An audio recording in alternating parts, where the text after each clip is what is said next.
Krishnanath college প্রাক্তনীর 25 বছর যে বিশেষ অনুষ্ঠান, সেই অনুষ্ঠানে আমাকে কিছু বলবার সুযোগ দেওয়ার জন্য প্রাক্তনীর যারা আধিকারিক আছেন বা পদাধিকারী আছেন তাদের সকলকেই আমি ধন্যবাদ জানাই। একটু আগেই প্রাক্তন অধ্যাপক এই কলেজকে বিশ্ববিদ্যালয় করবার পক্ষে তার যে প্রচেষ্টাগুলি সেটা নিয়ে কিছু কথা বলেছেন। তার পরবর্তী ধাপের কথাটা যেহেতু বর্তমানে রয়েছি সেই জন্য আমারও কিছু বলবার অধিকার আছে। এবং একটু আগেই যে কথা বললেন আমাদের বর্তমান প্রাক্তনীর যিনি সেক্রেটারি, সেটার সূত্র ধরে আমি কয়েকটা কথা বলতে চাই। সেটা হচ্ছে যে আপনারা জানেন 2016 সালে যখন ন্যাক ভিজিট হয় এবং সেই ন্যাক আমাদের কলেজকে এই গ্রেড প্রাপ্তি দেয় এবং সেখানে তারা যে রিকমেন্ডেশন দিয়ে গেছিল, ন্যাকের রিকমেন্ডেশনে তার প্রথম শর্তটা ছিল এই কলেজ বিশ্ববিদ্যালয় হওয়ার যোগ্য, এরপরে আপগ্রেডেশনে সেটি বিশ্ববিদ্যালয় হবে। এর পরবর্তী ধাপে 2018 সালে আইনসভায় একটি 2018 মুর্শিদাবাদ ইউনিভার্সিটি অ্যাক্ট পাবলিশ হয়।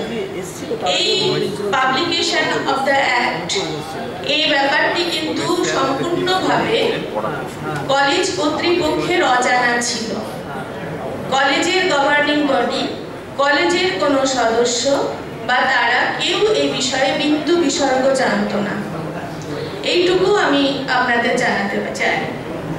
এরপরে এই আইনটি তৈরি হবার পরে গভর্নিং বডির কাছে জমি যাওয়া হয়।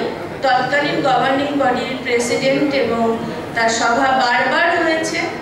প্রত্যেকটি রেজলিউশন আমরা দেখাতে পারি, প্রতিটি রেজলিউশনেই বারবার আমরা বলেছি কৃষ্ণনাথ কলেজের নাম অটুট রাখার জন্য।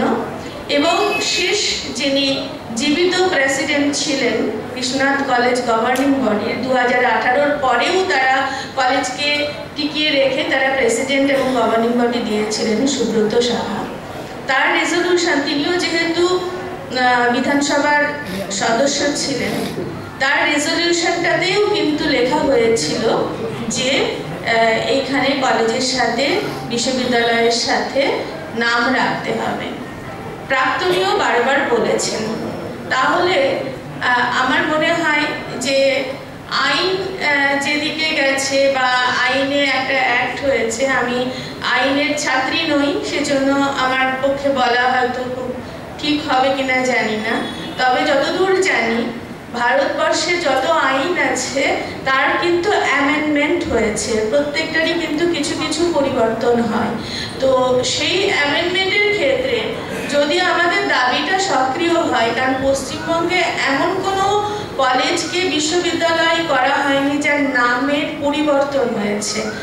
আজকে কলকাতা বিশ্ববিদ্যালয় আছে, যেমন প্রেসিডেন্সি কলেজকে প্রেসিডেন্সি ইউনিভার্সিটি, আলিপুরদুয়ার কলেজকে আলিপুরদুয়ার ইউনিভার্সিটি, রায়গঞ্জ কলেজকে রায়গঞ্জ ইউনিভার্সিটি, সংস্কৃত কলেজকে সংস্কৃত ইউনিভার্সিটি। কিন্তু কেন কৃষ্ণনাথ কলেজ মুর্শিদাবাদ ইউনিভার্সিটি? এবং এই আইনটি তৈরি করার সময় যারা আইন লিখেছিলেন এবং আইনটি পাশ করেছিলেন তারাই বলতে পারবেন।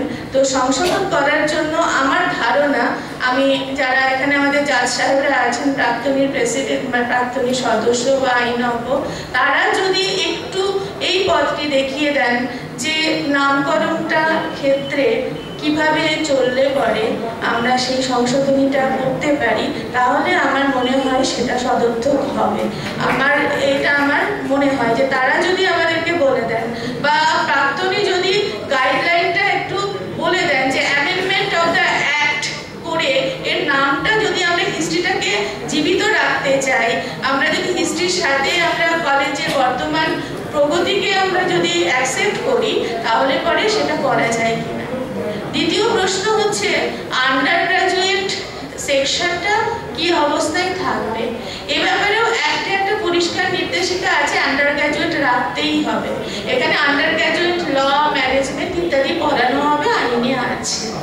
এবার এই আন্ডার গ্রাজুয়েট কলেজ সিস্টেমের মধ্যে রাখা হবে কিনা, ক্লাস্টার্স অফ কলেজ যেটা বলা হয়েছে, জেলার 4-5টা কলেজকে একত্র করে করা হবে কিনা, এটার প্রভিশন যদি অ্যাক্টের মধ্যে আনতে হয় সেটাও কিন্তু একটা অ্যামেন্ডমেন্টের মধ্যে দিয়েই আনা উচিত বলে আমার মনে হয়। সেক্ষেত্রে এই অ্যামেন্ডমেন্টটা করতে গেলে পরে কনস্টিটিউয়েন্ট কলেজ হিসেবে কৃষ্ণনাথ কলেজকে মুর্শিদাবাদ ইউনিভার্সিটির অন্তর্গত কলেজ হিসেবে সেই সিস্টেমটাকে রাখা হবে কিনা, বা সেখানে আন্ডার গ্র্যাজুয়েটটা শুধু কাউন্সিলের মধ্যে পড়া হবে না পুরো সিস্টেমটাকে রান করাবে, কারণ অনেকগুলো ডিফারেন্ট স্কুলস অফ এডুকেশনের কথা ওখানে বলা আছে, পোস্টও আছে, ডাইরেক্টর বলে একটি পোস্টও রয়েছে সেখানে, যারা বিভিন্ন স্কুলস অর্থাৎ এডুকেশনাল ইনস্টিটিউশনকে ইনভাইট করবে, বা ইনভাইট করবে না মানে প্রতিষ্ঠা করবে, যে নানা রকমের রিসার্চ ইনস্টিটিউট হতে পারে, কলেজ রাখতে পারে, কনস্টিটিউয়েন্ট কলেজ রাখতে পারে, কি রাখবে তার ব্যাপক বিষয়টি যদি সেখানে সংযুক্ত করা যায়। এ ব্যাপারেও আমি মনে করছি যে আমরা আপনাদের যারা লার্নেড পার্সন আছেন, জাজ আছেন, লয়ার্স আছেন, যদি আপনাদের কাছ থেকে একটা সাজেশন সিক করা হচ্ছে এবং আমরা সেটা যদি প্রপার চ্যানেলে গভর্নমেন্টের কাছে পৌঁছে দিতে পারি, তাহলে আমাদের মধ্যে যে বিতর্ক এবং বিরোধ বা তৈরি হবে না বা কি ইত্যাদি এগুলোর বিষয় নয়। বিষয়টা হচ্ছে যদি কোথাও কোনো ভুল থাকে, কোথাও কোনো সংস্কারের প্রয়োজন হয়, আমার দেওয়াল যদি ভেঙে যায় তাহলে আমি দেওয়ালটাকে সংস্কার করি, কোথাও যদি ভুল থাকে তাহলে সেই ভুলটাকে আমরা ঠিক করি।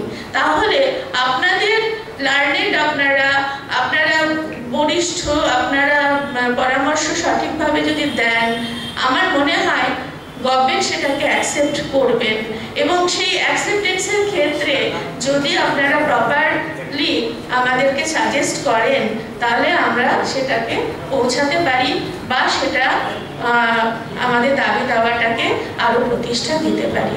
এইটুকু আমার বলার। আর আমি বলবো 175 বছর হতে আর 2 বছর বাকি। কৃষ্ণনাথ কলেজের বিশ্ববিদ্যালয়ে পরিণত হোক, কি নামে থাকুক, যাই হোক না কেন, ইতিহাসের 175, বিশ্বনাথের 200 বছর আমরা পালন করেছি সারা বছর ধরে। আসুন আমরা খুব গর্বের সাথে যদি 175টাকে এই প্রাক্তনীর মাধ্যমে আমরা আরো ছড়িয়ে গ্লোবালি আমরা যদি এটাকে তৈরি করতে পারি, এটাকে যদি আবার আমরা রক্ষা করতে পারি, সামনে 175 আছে, সেটা যদি আমরা ভালোভাবে করতে পারি, আমি প্রাক্তনী সকলকে অনুরোধ করব কৃষ্ণনাথ কলেজকে বা কৃষ্ণনাথ কলেজের প্রাক্তনীর মাধ্যমে এই ইতিহাসকে যদি আমরা বাঁচাতে পারি। সবাইকে ধন্যবাদ এবং নমস্কার।